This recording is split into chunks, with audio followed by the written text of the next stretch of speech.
This is CBS News Chicago. Topping your 10 at 10, a search and rescue mission that we've been tracking all morning. Crews are looking for a missing man in Wooddale. Here is a live look at the scene near the Wooddale Itasca Reservoir.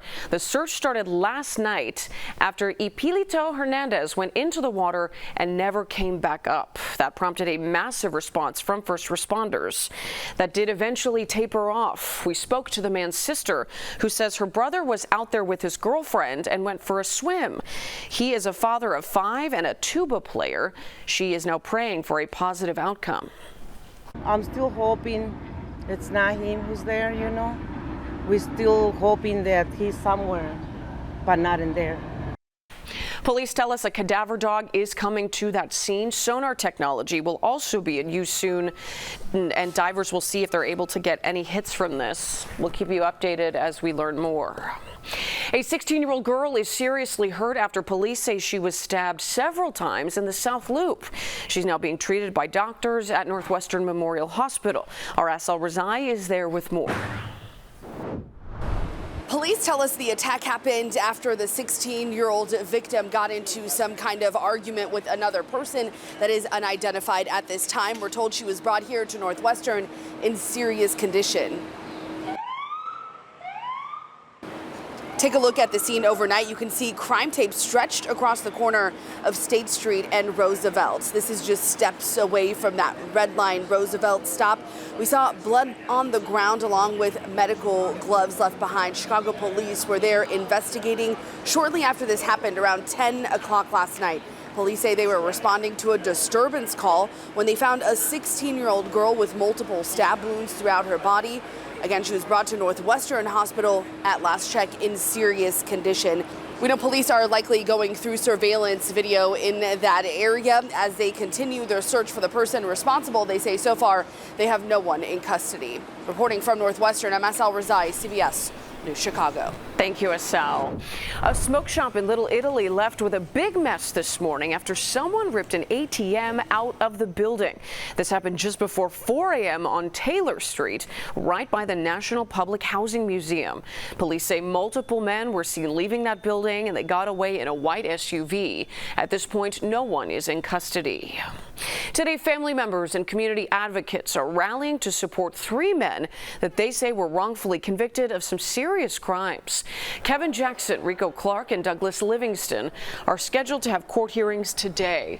Before that, we heard from advocates with the Chicago Alliance Against Racist and Political Repression. They say that aggressive and illegal police conduct led to the trio's wrongful convictions. We're here for Kevin Jackson. Kevin Jackson was recently exonerated last year, and he's fighting for his certificate of innocence. And then we here for Rico Clark, which is my loved one. He was sentenced and wrongfully convicted to 55 years for a murder that he didn't commit. And he's fighting to get to his 3rd stage evidentiary hearing. And we're here for Douglas Livingston. He was sentenced to over 46 years for a crime that he didn't commit as well. These advocates are also calling for police officers who worked on those specific cases to be fired. Smoky skies starting our day once again thanks to those Canadian wildfires. First Alert meteorologist David Yeomans here tracking the question that we keep asking, which is when will that air clear? I'm asking myself the same thing every day, Marie. The good news is we're more confident in this smoke clearing this afternoon and not being an issue going forward. The heat kind of comes with no smoke because of the wind direction change. As south winds boot the smoke out of here later today, we still do have an air quality alert through midnight. Poor air quality due to wildfire smoke in the Chicago area. We've spent all morning in this orange, unhealthy for sensitive groups category, even a couple red spots, unhealthy for all. Again, though, as the winds start to shift, this is kicking that bad smoke out of here, and we do expect a big air quality improvement this afternoon and no problems going forward quite confidently through the rest of the week. The weather pattern shifting as well. As temperatures rise to the hottest levels in 8 days today, we're also eyeing some storms to our west. These are expected to just give a glancing blow, not impacting our weather today, but more complexes of storms will be successful in coming here, possibly as early as tomorrow. So here's the future cast. Just a mix of clouds and sun today, hazy skies a less than 10% chance of a shower, including in Chicago, not mentioned in our forecast because that's so low. Tomorrow morning, we start off with a warmer south wind, boosting our temperatures and humidity every day, but also later in the day, look at this, a complex of storms could be more successful in pushing in here. Not a stormy day, but an increased chance of rain now for your Thursday afternoon and evening, and this will kick off a period of some periodic storms all the way into next week. Today, hazy skies, 87 degrees, a little bit cooler along the lake. Tonight, 70 degrees, no more cool, refreshing nights in the 50s, at least for a while going forward.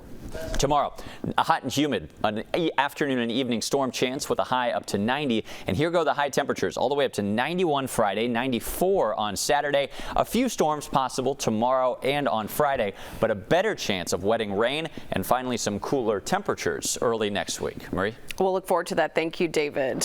You heard about the Canadian wildfire smoke there. There's also fires burning out west. And as a result, millions of people are now under air quality alerts in at least 10 states.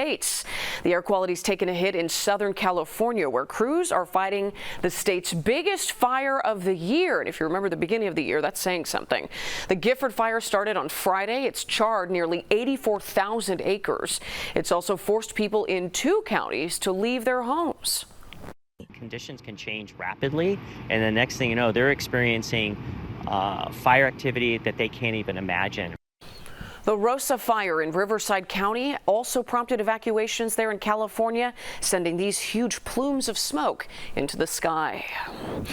The climate journalist who went missing on a solo hike in Norway has been found safe. 38-year-old Alec Lunn went missing on Thursday in a remote national park. His wife told CBS News that he has a leg injury, but otherwise is in good condition. She says she is grateful to the rescue team that found him. More details on the rescue have not yet been released. We'll share them when we have them. The government is cutting off $500 million worth of vaccine development projects that use mRNA technology. You'll remember that both Pfizer and Moderna put out mRNA COVID vaccines during the pandemic. Health Secretary Robert F. Kennedy Jr. says most of the 22 canceled projects were for vaccines that fight COVID or the flu. The FBI reports that crime across the country is dropping, and that includes here in Chicago. Our Lauren Victory's in the newsroom breaking down what those national statistics look like here in our city. I don't know about you, but some of my friends seem to think that Chicago is a little dangerous, and to some extent it is, but consider this. Murders decreased by 15% last year nationwide. Here in Chicago, our homicide rate plummeted by more than 30%. Now, CBS News sat down with Chicago Police Superintendent Larry Snelling to hear what he thinks is driving crime trends in the right direction. Snelling explained that camera and surveillance technology are helping his officers better identify suspects and vehicles. He also feels the relationship between the community and his officers is improving. People are more willing to come forward with information than they have in the past, he noted.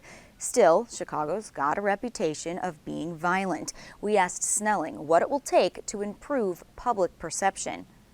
And high visibility, especially from our officers, making sure that our officers are out there walking and talking with community members so that they understand that we're right there with them.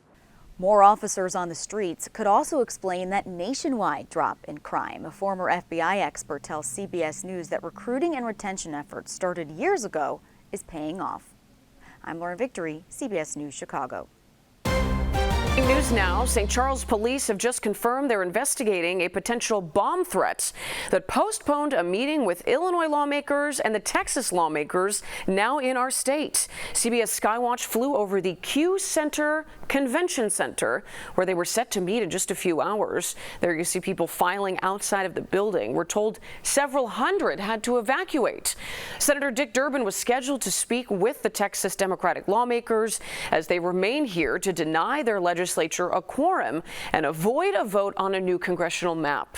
Lawmakers who were there tell us they are safe, secure, and undeterred. Governor Pritzker also responded saying, quote, threats of violence will be investigated and those responsible will be held accountable. I've instructed Illinois State Police to ensure that we maintain public safety. Chicagoans, get ready for some sleepless nights. Pre-sale tickets at Riot Fest after shows just went on sale a few minutes ago. Here's the whole list right here on your screen.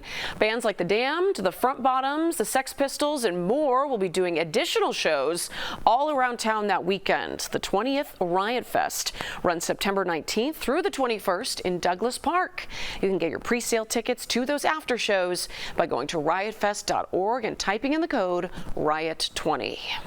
That'll do it for your 10 at 10 nonstop news. We'll be right back with more of your top stories.